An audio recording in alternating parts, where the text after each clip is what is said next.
Aunque no fue sentido por la población, el último sismo se dio el martes 5 a las 7:20 de la noche a 44 kilómetros al oeste de Palpa. Una vez más, la naturaleza nos envía señales para no descuidarnos.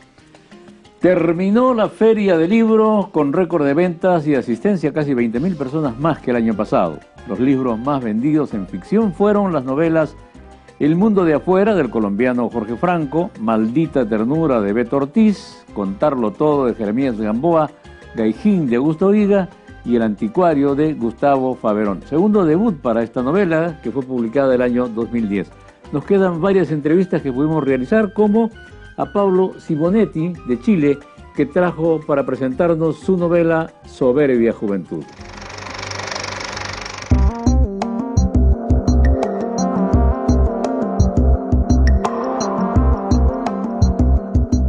Como un ingeniero civil y un ingeniero con un máster en ingeniería económica, nada menos que para la Universidad de Stanford, deviene escritor y lo convierte en su objeto de vida?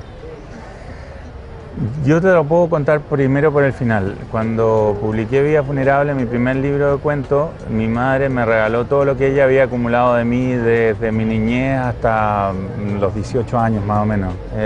Tenía este afán de coleccionar cosas de niño, tus dibujos, y esa noche, después de la presentación, me fui a mi casa y empecé a mirar y encontré que yo tenía cuentos escritos de entre los 8 y los 12, 13 años más o menos, a partir de los 8 en adelante. La explicación que me he dado con el tiempo es que yo, enfrentado a la adolescencia, me di cuenta de que había algo que realmente afectaba mi relación con el mundo al que pertenecía, ¿no? Y que era mi homosexualidad y esta sensibilidad literaria, imaginativa, creativa. Vivía en un mundo mucho más pragmático. Mi padre era un empresario, mi madre una mujer dueña de casa, muy católica, mis dos hermanos mayores ingenieros. Entonces, nuestra vida estaba atrasada. Nosotros teníamos que ser católicos, casarnos, tener hijos, trabajar con nuestro padre y seguir adelante con la obra, con la fábrica que él había montado. Y esto además era una fuente, era una corriente que venía desde los tiempos de mis bisabuelos que habían llegado a Chile con hambre y que buscaban la participación, la pertenencia y el reconocimiento social. Entonces nosotros teníamos que ser profesionales y profesionales de carreras tradicionales, ¿no? Carreras consolidadas como la ingeniería, el derecho. Incluso mi padre encontraba hasta sospechosa la economía en ese minuto. Ahora, como refugio, la ingeniería y las matemáticas son el mejor refugio que puede haber encontrado, porque es un lugar lleno de belleza, de armonía, de lenguaje, de abstracción, de pensamiento. Así que... ¿Sigues ejerciendo como ingeniero? No, nada, pero ni una gota. Es que te cuento una cosa, cuando uno estudia ingeniería ve puros modelos, ve la pura maravilla del ingenio humano, y cuando trabaja como ingeniero ve toda la dificultad de lo cotidiano, del problema con las personas, el problema con las máquinas, y eso a mí me aburría de una manera... Rutinario además, ¿no? Era tremendo, era rutinario, era un mundo muy machista, muy homofóbico, sin ninguna maldad, ¿no? Sino que solamente por condiciones socioculturales del país y de la época. Desde las primeras páginas el libro plantea varios temas controversiales. De frente, tú has mencionado la homosexualidad, habida la cuenta de la homofobia de nuestros países. Tomás Vergara, el narrador omnisciente, piensa, ante la aparición de Felipe Selde, bastaron 5 minutos para convencerme de que si yo hubiera sido más joven, me habría enamorado de él sin remedio. ¿Cómo se maneja eso todavía en la sociedad chilena, en una sociedad tan conservadora como la chilena? Bueno, Chile ha cambiado mucho en el último tiempo. Ustedes han ayudado a hacerlo cambiar, ¿no? Y particularmente Fundación Iguales, de que yo fui fundador y presidente los primeros 2 años, ha participado de la discusión política, legislativa en los medios para cambiar esa conciencia discriminadora que teníamos como sociedad. Y hoy tenemos, no sé, sobre los 2/3 de los chilenos consideran que la homosexualidad es una forma de vida tan válida como la heterosexualidad. Felipe tiene una condición muy particular, que es un hombre carismático, y produce que la gente alrededor se le rinda con una... Tomás Vergara, el narrador, inmediatamente lo ve y queda embobado, y Camilo Suárez está enamorado de él, y la tía Alicia, que es esta tía riquísima que él tiene, y le quiere dejar el dinero, ¿no? Porque Felipe tiene ese encanto que no lo tiene todo el mundo, que es darle a pensar a la gente alrededor que tiene muchas posibilidades, que puede hacer con su vida lo que quiere. Y fíjate que eso lo relacioné yo cuando empecé, porque hay una persona real que inspiró a Felipe, pero después aparecieron dos lecturas que se conjugaron con esa persona real, que fue El retrato de una dama de Henry James, Isabel Archer, su protagonista también, una mujer joven, magnética, de clase alta, con todas las posibilidades, y Lily Bart, que es la protagonista de La Casa de la Alegría de Eddie Wharton. Estos tres personajes como que finalmente se trenzaron y hicieron a Felipe Selden.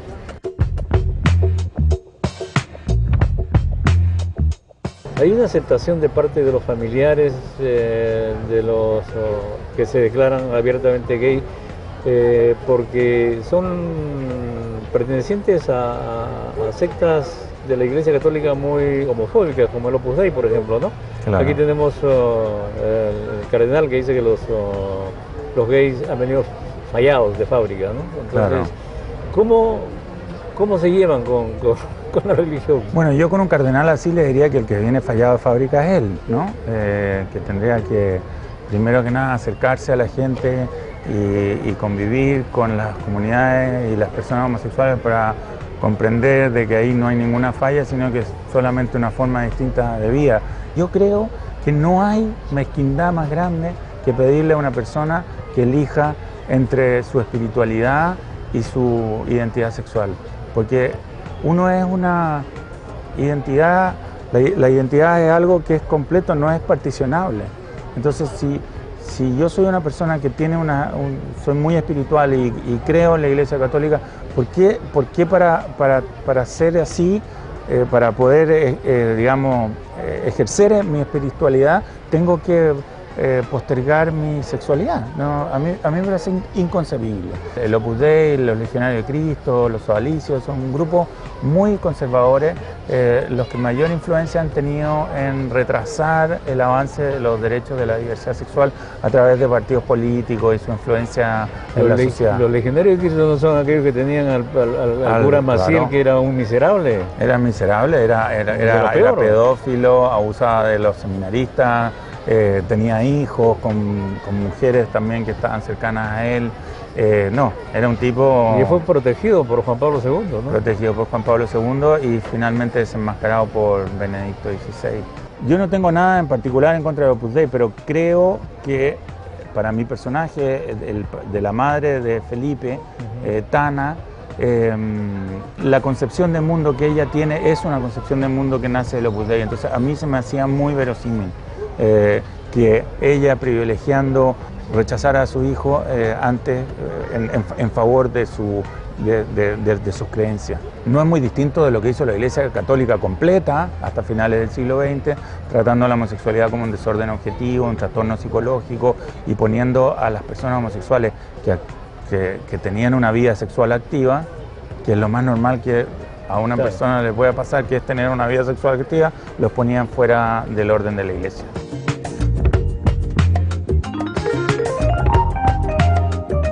Hace un par de años un grupo de neonazis asesinó con sevicia salvaje a Daniel Zamudio, un joven gay, solamente por el simple hecho de serlo.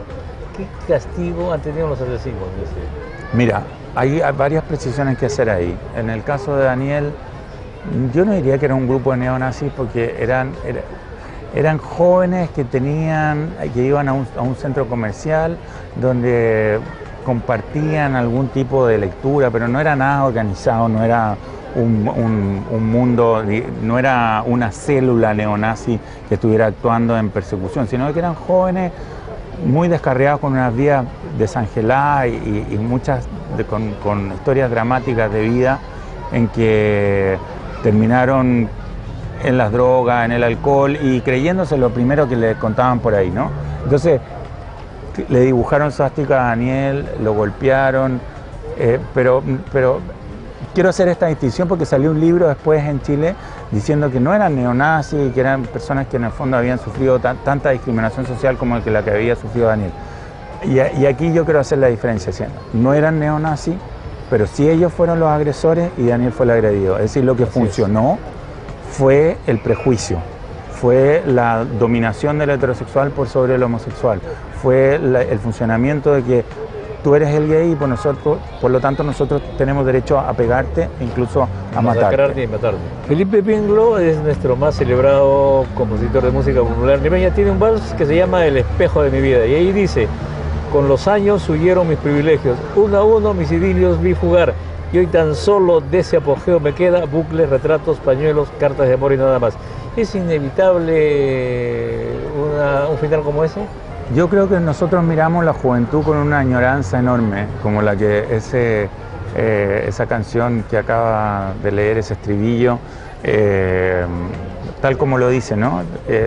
Qué soberbia era la juventud, qué maravilla, qué magnífica, qué tantas posibilidades, qué tanto poder, qué tanta naturalidad teníamos para vivir, cómo íbamos por el mundo sin preocuparnos de ningún achaque y hasta las peores peleas se nos olvidaban al día siguiente y las peores caídas y los rechazos también, nos recuperábamos de ellos con una capacidad de recuperación. Le llaman ahora resiliencia. Enorme. Entonces, claro, uno extraña a la juventud, pero al mismo tiempo mira a la juventud hacia atrás y dice, pero qué arrogantes éramos, ¿no? Qué soberbios también. Por eso el libro tiene este doble título. Claro.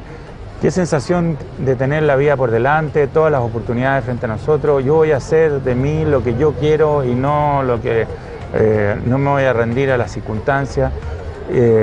Esa arrogancia también puede ser muchas veces factor de infelicidad. ¿Quién es Tomás Vergara? Tomás Vergara tiene mucho de mí. Tiene mucho de mí en las rutinas literarias, tiene bastante de mí en esto de repente apartarse y pasarse tiempo fuera del mundo para poder escribir. Tiene de mí algo de misantropía. ¿Sí? Sí, yo soy un poco, a veces, ¿no? Paso por épocas misántropas, así que le ando mirando el hierro al otro o a la otra. Pero gracias a una educación sentimental muy intensa que me ha tocado vivir a propósito de mi homosexualidad, a propósito de la literatura, y en ese sentido diría que Tomás Vergara es algo, su misantropía está más marcada que la mía, y yo no soy tan precavido como Tomás Vergara. Yo me habría tirado a los brazos de Selden a la segunda escena y habría tratado de conquistarlo, y Tomás Vergara se reprime de esa sensación de enamoramiento que siente, porque dice, bueno, este señor de partida es mucho más joven y mucho más guapo que yo y me puede hacer sufrir, y además tiene cara de traer problemas consigo. Así Toma sus precauciones. Claro, yo soy menos precavido que él, soy más lanzado a la vida. Pablo, muchísimas gracias, muy amable por esta conversación. Gracias a ti. Gracias, muy amable, muchas gracias.